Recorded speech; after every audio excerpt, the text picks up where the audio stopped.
um dia histórico. Hoje, como disse o nosso companheiro de início aqui na reunião mais cedo, a gente completa 50 anos de Congresso de Wimbledon. E é um momento histórico onde os estudantes cumpriram um papel fundamental na resistência à ditadura. E ele é um símbolo, porque hoje essa geração precisa representar a luta antifascista, precisa ser a geração que vai derrotar nas ruas e nas urnas o projeto fascista que hoje se coloca como uma alternativa, que tenta se colocar como uma alternativa a essa crise, mas a gente sabe, e a gente discutiu aqui mais cedo, e o projeto que a gente trouxe para apresentar para você, e é o projeto que com a qual a gente quer contribuir para o programa do Haddad, da Manuela, é um programa democrático, é um programa contra o obscurantismo, é um programa que defende a ciência como centro de um projeto nacional que retome um projeto de geração de emprego e que retome a possibilidade de futuro para a nossa juventude. Não é um projeto que passa pela privatização, como hoje vem sendo pautado pelo programa do Bolsonaro, como vem pautando, porque ele é justamente a continuação do Temer, ele é o aprofundamento do projeto em curso no Brasil. Então a gente hoje não só tirou uma posição anti-Bolsonaro, mas a gente também aprovou uma posição pelo Haddad, pela Manuela, porque esse é o projeto que representa o futuro, é esse o projeto que representa mais educação, mais ciência, mais saúde e perspectiva para o nosso povo. Então, a gente quer receber aqui você com muito carinho, muita força e dizer que a gente vai seguir cada dia, nesses próximos 15 dias, no voto a voto, para poder assegurar a vitória no segundo turno e um Brasil feliz de novo.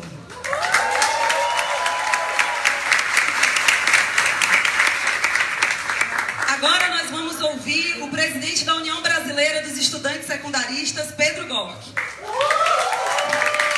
Eu quero começar agradecendo e saudando a presença de cada diretor e diretora da União Nacional dos Estudantes, da União Brasileira de Estudantes Secundaristas e da NPG que está aqui presente hoje. Uma das mais importantes reuniões da história dessas entidades. Manuela, te recebemos aqui 12 de outubro para dizer que os estudantes brasileiros sabem que o caminho que nós queremos não é o caminho de menos democracia, não é o caminho de menos direitos sociais, mas sim o caminho democrático, do diálogo, da paz e da educação. A crise do capitalismo gera desemprego, gera fome, gera falta de perspectiva. E, gente, temos que ter empatia com o povo brasileiro e entender que o nosso país está doente, que o trabalhador que todos os dias enfrenta o problema do desemprego, da fome na sua casa, que quando sai para a rua é assaltado, que esse povo, esse trabalhador está doente. Mas também é nossa tarefa dizer que não podemos confundir, em meio à doença, remédio com veneno. E o veneno que representa Bolsonaro não é um remédio, não é de forma nenhuma algo que vai curar as crises que o nosso país passa. É por isso que nossa plataforma dizemos muito claro que não é reduzindo o ministério, que não é fazendo demagogia e sensacionalismo que tira o nosso país da crise. É investindo na educação, na ciência, na tecnologia, na expansão da universidade e dos institutos federais. Nosso país cresce com desenvolvimento, com investimento daquilo que é o futuro e o presente da nossa nação. É por isso que a UBS, que a UniMPG, decidem apoiar um professor para presidir essa sala de aula chamada Brasil. E eu tenho certeza, companheiros e companheiras, que esse dia histórico representa também a luta da juventude por suas vidas. Em 1727, a tribo Manaus, que vem da cidade de Manaus, e quem for do norte deve saber bastante, guerreou contra o Império Português. E tinha um índio, que era líder dele, chamado Juricaba, que foi preso. E antes de ser preso, se jogou ao mar no caminho de Belém. E sabe o que ele falou antes de falecer? Antes de se jogar ao mar, ele disse: eu prefiro a morte do que a escravidão. E, gente, eu sei que não tem honra maior para um militante no movimento estudantil do que doar sua vida, do que morrer em nome da construção de uma escola digna, em nome da construção de um país democrático. Mas hoje representa que mais do que jovens que estão dispostos a entregar a sua vida pela democracia, Nós somos os jovens que querem que a gente lute por liberdade e viva permanecendo na luta por liberdade. É por isso, Manuela, que o Onestino falou uma vez que podem nos prender, podem nos matar, mas um dia voltaremos e seremos milhões. E aqui, em meio à sede da UNE e da UFES NPG, nós somos milhões de jovens brasileiros que acreditam na mudança, que acreditam na esperança e que acreditam no nosso Brasil. E a nossa luta será para que Onestino, para que Edisons, para que Heleniras consigam continuar vivos, para lutar por nossa escola, para lutar por nossa democracia. É por isso que por nossas vidas, para a construção de um país democrático, dizemos Haddad sim, ele não, e vamos agora vencer nas eleições pela 5ª vez consecutiva, para levar ao povo brasileiro a mensagem de que o futuro e o progresso do nosso país é ter educação e não a bala como instrumento para transformar a realidade. Muito obrigado, e essa noite representa a esperança da juventude brasileira de que com luta e mobilização a gente consegue transformar esse Brasil, virar de ponta cabeça e construir um Brasil do tamanho do sonho da juventude brasileira.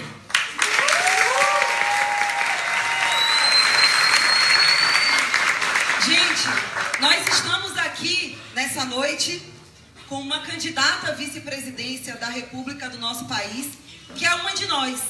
Afinal, alguns anos atrás, Manu também frequentava essa sede como diretora da União Nacional dos Estudantes, vice-presidenta do Rio Grande do Sul. Hoje, nossa força e nossa voz, a Uni somos nós, nossa força e nossa voz. Hoje, nós abrimos a porta da Casa dos Estudantes, a sede dos estudantes brasileiros, para que Manu pudesse entrar de novo.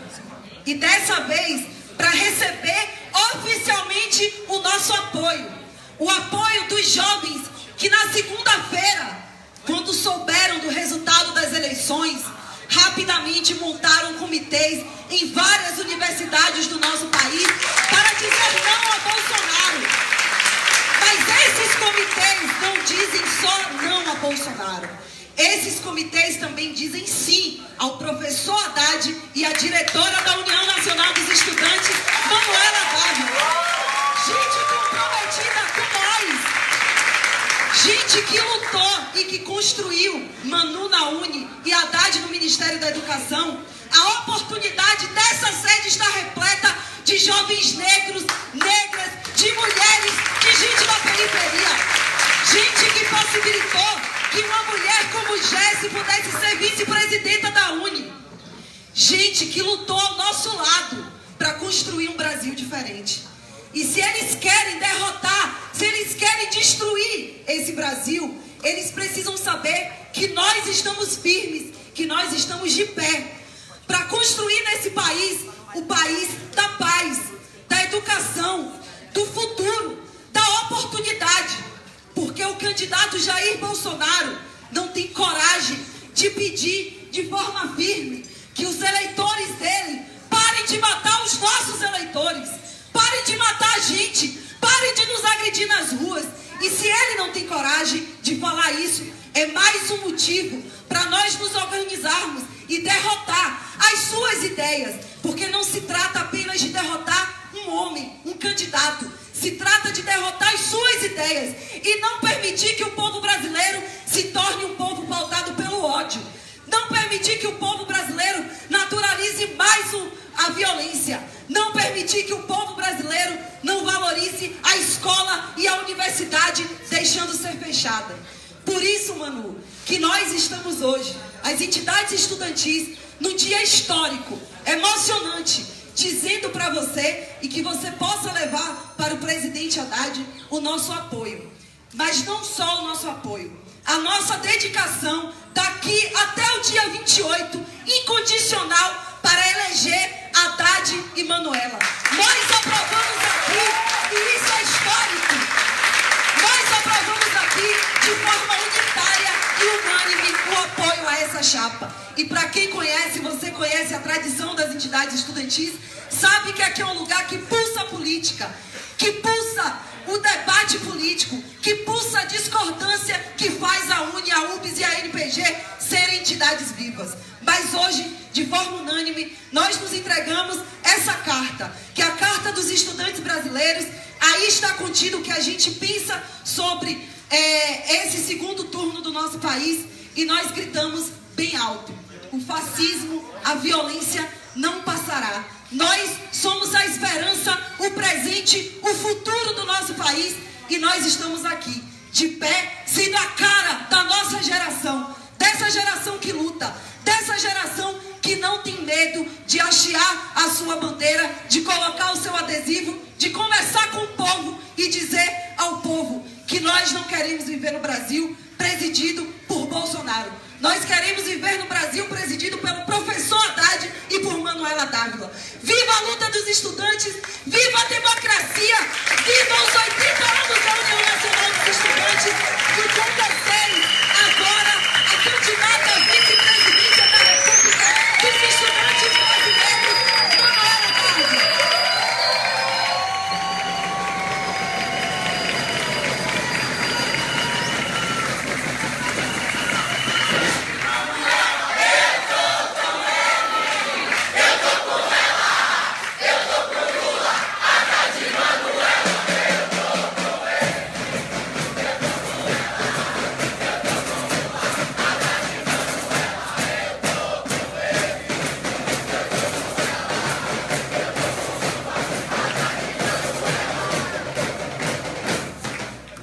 Boa noite, galera. Fiquei tentando calcular quantos anos eu não entrava nessa casa. Aí eu pensei, eu saí da Uni em 2004, porque eu me licenciei para concorrer a vereador e me elegi. Não voltei. Aí eu fiquei pensando, será que eu nunca mais fui na sede depois que eu saí da Uni? Aí eu me lembrei que eu vim numa festa aqui atrás. Bem depois. Já tinha saído, acho que já estava lá pro Brasil há uns quantos anos. Olhei o pátio e falei, não, peraí, eu vim num samba aqui um dia desses. Não, faz um pouquinho mais, né? Porque eu sou uma mãe de família há bastante tempo. Eu quero dar boa noite para vocês, dizer que eu fico muito feliz de entrar aqui na sede da Vergueiro, de encontrar os diretores e as diretoras das nossas entidades, da União Brasileira, da NPG, que é a entidade que me representa hoje como pós-graduanda, que eu sou, e da UNE, entidade que eu tive a honra de participar e que me ensinou muito do que eu sei, do que eu acredito sobre o Brasil e sobre como deve ser a política. É impossível pensar na luta dos estudantes brasileiros sem necessariamente pensar em respeito à diversidade de opinião. Essa é uma marca das nossas entidades estudantis. Eu entrei e a Mari me disse, tu é consenso na Uni, hein? Demorou, eu fiquei calculando, demorou bem uns 20 anos para eu ser consenso na Uni. Porque aqui é difícil ter consenso. E o bom é que é difícil ter consenso, porque é uma entidade plural. É uma entidade em que as opiniões são construídas a partir de um conjunto de ideias. E nós também lutamos nessa eleição contra aqueles que não respeitam a pluralidade de ideias, contra aqueles que transformam a diferença em ódio, contra aqueles que não conseguem imaginar que dentro dessa sede, tantas e tantas vezes, se encontram estudantes com opiniões distintas sobre os rumos do Brasil, mas que se unem naquilo que de essencial há para que a divergência siga existindo, a defesa da democracia e da liberdade do povo brasileiro. As nossas entidades são marcadas pela pluralidade, porque são entidades marcadas em defesa, na luta em defesa da democracia e da liberdade das brasileiras e dos brasileiros. Por isso eu fico especialmente feliz em entrar nessa noite hoje aqui, na noite que nós rememoramos os 50 anos da prisão de quase 1000 estudantes em Ibiúna, e encontrar as estudantes, os estudantes brasileiros, aqueles que representam e que dirigem o nosso movimento estudantil em todos os cantos do país. Fico muito feliz de encontrá-los mobilizados para garantir que o nosso país siga sendo um país democrático e um país em que as liberdades sejam vistas como sempre motivo de comemoração e nunca de repressão, de ódio, de intolerância. Não por acaso, foi a Uni que fez com que eu conhecesse o nosso candidato a presidente. Eu tive a honra de ser diretora da Uni quando a Uni e as entidades estudantis saíram em defesa Primeiro, da ampliação de vagas públicas no sistema privado de ensino, a democratização do acesso ao ensino superior com o ProUni. O Haddad ainda não era ministro da Educação, eu era vice-sul da Uni, e nós juntos, Uni, Ministério da Educação, a partir da atuação dele, construímos o ProUni. Depois, ainda na Uni, e um pouquinho além, como deputada federal já, porque eu fui vereadora há pouquinho tempo, né? Só 2 anos vereadora e já fui para Brasília. Depois, como deputada federal, nós juntos também construímos a ampliação de vagas nas universidades federais. A Uni e um conjunto de forças do movimento estudantil, as outras entidades, a UBS, a NPG, foram as entidades que lutaram pela democratização do acesso ao ensino superior. Eu entro hoje no mesmo campus da Universidade Federal do Rio Grande do Sul, que eu tive a possibilidade de estudar para fazer as aulas do meu mestrado, e olho que a pós-graduação se transformou também radicalmente, porque o nosso compromisso sempre foi um compromisso do Haddad à frente do MEC, o meu enquanto diretora da Uni, sempre foi o compromisso daqueles que compreenderam que a universidade ou o acesso ao ensino superior é um direito da juventude, de toda a juventude. É justo que cada jovem, independente da sua cor, independente do bairro em que viva, independente do estado e da região do seu estado que viva, tenha acesso ao ensino superior. É óbvio que é justo. Mas mais do que justo, as universidades fazem parte de um projeto de país também livre que nós temos. O Brasil só será desenvolvido e, portanto, livre se tiver um sistema de ensino superior que produza pesquisa. E, portanto, é verdade que nós aumentamos as vagas nas universidades públicas, nós as dobramos. É verdade que nós democratizamos o acesso ao ensino superior privado e combatemos uma verdadeira farra que existia nas filantropias, transformando esse dinheiro em vagas para os estudantes que estudarem em escolas públicas. É verdade que nós criamos mais escolas técnicas, os institutos federais de ensino superior, do que em toda a história do Brasil. Mas também é verdade que nós investimos para que esses espaços fossem espaços de produção de conhecimento e, portanto, espaços com mais pós-graduandos, com mais mestrandos, com mais doutorandos, com mais gente também que acessou a esse espaço de forma democratizada, produzindo conhecimento. Porque nós só seremos livres quando produzirmos conhecimento. É importante a gente falar isso porque a democratização do conhecimento que a gente produz, as cotas, as medidas que colocaram os jovens brasileiros com a cara do Brasil, e é sempre surpreendente para quem estudou numa universidade branca como eu, chegar numa universidade colorida, né? Chegar numa universidade diversa, chegar numa universidade popular, numa universidade democrática. Mas quando a gente democratiza o acesso ao conhecimento, a gente também democratiza as saídas para as crises do nosso país. Vocês acham que é igual um estudante de medicina cotista, que viveu numa região de periferia de São Paulo, ou do Rio, ou do norte do Brasil, que conhece o drama ou os dramas do Sistema Único de Saúde, ele é igual a alguém que jamais utilizou o Sistema Único de Saúde? Não, ele é diferente. E, portanto, o conhecimento que ele vai produzir e os seus compromissos com o nosso país também são diferentes. Não é igual alguém que produz, que entra numa faculdade de engenharia e que conhece a realidade das palafitas que ainda existem no nosso país, das regiões seca e daqueles que jamais viram isso de perto. Portanto, o que nós fizemos foi garantir justiça para os estudantes, para os jovens, passarem a ter um sonho que não tinham, e eu vou falar um pouquinho sobre isso, mas foi também lutar para que o Brasil pudesse construir saídas novas para os seus problemas. Quando nós construímos aquelas medidas, e eu falo isso para que vocês pensem nas responsabilidades de vocês, eu era vereadora, eu era da Uni, vereadora e deputada. Como eu disse, foi tudo rápido. Mas eu lembro que na Uni, nós lutávamos para as cotas, lutávamos para a democratização do ensino de uma forma geral, na época também com o tema do CREDUC, que depois passou a ser o FIES, né? Hoje tem um conjunto de estudantes inadimplentes do FIES, que é um dos nossos problemas sérios. Nós tratarmos da renegociação da dívida desses estudantes para que eles sejam recolocados no mundo do trabalho sem dever, basicamente, uma casa própria. Mas quando nós falávamos com os estudantes das escolas públicas, Pedro, isso antes de tu nascer, vocês sabem que o Gork me colocou um trauma, vou contar para vocês. Eu chegava nos encontros da Uni, da UBS, eu sempre era assim, a Manu, que foi estudante. Manu, né?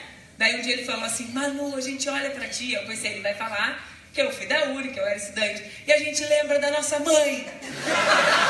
Aí eu falei, verdade, né? Porque ele tem 16. Podia, né? Já dava, né? O que precisa fazer? 17, também tenho 37, com 20 já dava para ser mãe mesmo, tá tudo certo. Mas quando a gente entrava então nas escolas, antes de tu nascer, e falava para os estudantes das escolas públicas que nós defendíamos as cotas, na maior parte das vezes eles sequer se engajavam na luta em defesa das cotas, porque era muito distante. Não era um sonho permitido, era um sonho proibido. A ideia de que aquele jovem, a filha da empregada doméstica, a filha do analfabeto, Jéssica, né, a menina negra, o menino negro, que ele poderia acessar aquele lugar. Não foram poucas as vezes que eu ouvi de mães dos estudantes, cotistas ou paulistas, que sequer para fazer faxina elas serviam nas nossas universidades. Porque até para fazer faxina na universidade, elas achavam que era necessário alguém, como muitas mães me diziam, mais gabaritado do que elas. Então nós rompemos não com qualquer espaço. Nós rompemos com a ideia também da juventude de que lhe era proibido sonhar com acesso a esses espaços. E eu falo isso para vocês, para que vocês vejam que é possível e que é rápido e que é viável construir sonhos e transformar um país. Nós transformamos rapidamente o nosso país em pouco tempo. Para quem viveu o Brasil como eu, que comecei a militar no final dos anos 90 e 99, e depois em 2003, viu as medidas que nós vimos sendo construídas. Nós tínhamos um presidente que queria privatizar a universidade em 99. Nós tínhamos um presidente que acabava com as bolsas de pesquisa. Nós tínhamos um presidente que colocava o estudante trabalhador para fora das privadas. Nós tínhamos as salas de aula sendo destruídas. Eu passei toda a graduação com uma goteira caindo numa sala que eu tinha aula lá nas Ciências Sociais. E nós mudamos. Nós conquistamos, nós ousamos sonhar e nós construímos um Brasil de oportunidade para jovens como vocês. Há 50 e poucos anos, no início do processo da ditadura, o primeiro ato da ditadura militar foi a destruição da sede das nossas entidades no Rio de Janeiro. Um pouco depois do AI-5, o Congresso de Biúna foi marcado pela perseguição aos estudantes. Eu digo isso não porque eu acho que é bonito ou que é algo que a gente se referencie como um saudosismo, a ideia de que jovens deram a vida pelo Brasil e pela nossa liberdade. Esses jovens que foram presos, os jovens que eram da UNE, da UBS, os jovens que lutavam pelo desenvolvimento do Brasil na década de 60, eles deram a vida, se colocaram muitos na clandestinidade, enfrentaram a ditadura de cabeça erguida, deram a vida para que nós não tivéssemos que dar a vida pela democracia. Eles deram a vida para que nós pudéssemos viver num Brasil de liberdade. Eles deram a vida para que nunca mais esse país visse mães como eu sendo submetidas à tortura sob os olhares atentos dos seus filhos crianças. Porque nós estamos falando de um país que torturou mulheres na sua ditadura e que levava os filhos dessas mulheres para assistirem a cenas de tortura. É sobre isso que nós estamos falando. Esses jovens, como eu fui, como vocês são, da UNE, das nossas entidades, da UBS, da MPG, lutaram para que nós pudéssemos desenvolver o nosso país de forma democrática e livre. E é esse o encontro entre todas as nossas gerações que acontece agora. Aqueles que lutaram em 68 e que se mantêm vivos, ou vivos fisicamente, ou vivos no nosso espírito de luta. Aqueles que lutaram pela redemocratização depois, nos anos 80. Aqueles que, como eu, fizeram movimento estudantil no início dos anos 2000, ou vocês que fazem no final dessa segunda década dos anos 2000, nós nos unimos num só sonho agora, que é o sonho de garantir que o Brasil siga democrático e seja livre. Que todas as salas de aula se debatam tantos assuntos quanto tiverem que ser debatidos e que nenhum professor seja censurado. Nós nos unimos num sonho, que é o sonho do Haddad, que é o meu, que é o dos que lutaram antes e que é o dos que lutam para que as crianças como a minha filha sigam vivendo nesse país. Nós nos unimos num sonho de um Brasil desenvolvido, justo. Mas nós nos unimos antes disso, na luta por um Brasil democrático e livre. Não há desenvolvimento e justiça se nós não tivermos democracia e liberdade. A nossa luta é para que o nosso país seja livre. Livre para se desenvolver, livre para ser uma grande nação, livre para se realizar e realizar o seu destino de país. Mas a nossa luta também é, e só será livre o Brasil, só se desenvolverá, se nós garantirmos que o nosso povo seja livre para concretizar ou para viver e para realizar